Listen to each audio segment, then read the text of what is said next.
చిన్న మొత్తాల పొదుపు పథకాల్లో పెట్టుబడి పెట్టాలనుకునే వారి కోసం పోస్ట్ ఆఫీస్ అనేక పథకాలను మన ముందుకు తీసుకొచ్చింది. తమ వద్ద పెట్టే పెట్టుబడికి షేర్లు, మ్యూచువల్ ఫండ్స్లో ఉన్న రిస్క్ ఉండదని తపాలా శాఖ చెబుతోంది. తమ వద్ద పెట్టే పెట్టుబడికి కేంద్రం హామీ కూడా ఉంటుందని, కనుక ఎలాంటి భయం అవసరం లేదని భరోసా ఇస్తుంది.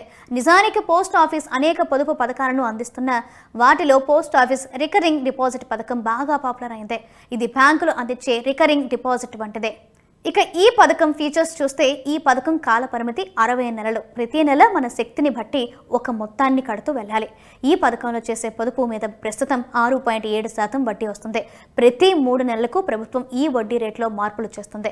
ఈ పథకంలో నెలకు కనీసం 100 పెట్టుబడి పెట్టవచ్చు. గరిష్ట పెట్టుబడికి ఎటువంటి పరిమితి కూడా లేదు. ఒకవేళ మీరు నెలకు 10,000 కడితే 5 సంవత్సరాల తర్వాత మీకు 7,13,659 రూపాయలు రాబడి వస్తుంది. అంటే 60 నెలల పాటు మీరు 10,000 చొప్పున కడితే 5 ఏళ్లకు మీరు కట్టే మొత్తం 6 లక్షలు అవుతుంది. 5 సంవత్సరాల్లో అది 1,13,659 రూపాయలు జమ అవుతుందన్నమాట.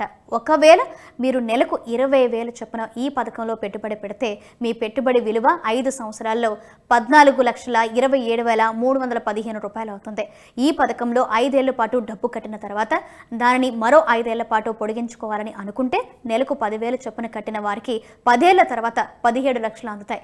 అదే నెలకు 20,000 పెట్టుబడి పెట్టిన వారికి 10 ఏళ్ల తర్వాత 34 లక్షల రూపాయలు అందుతాయి.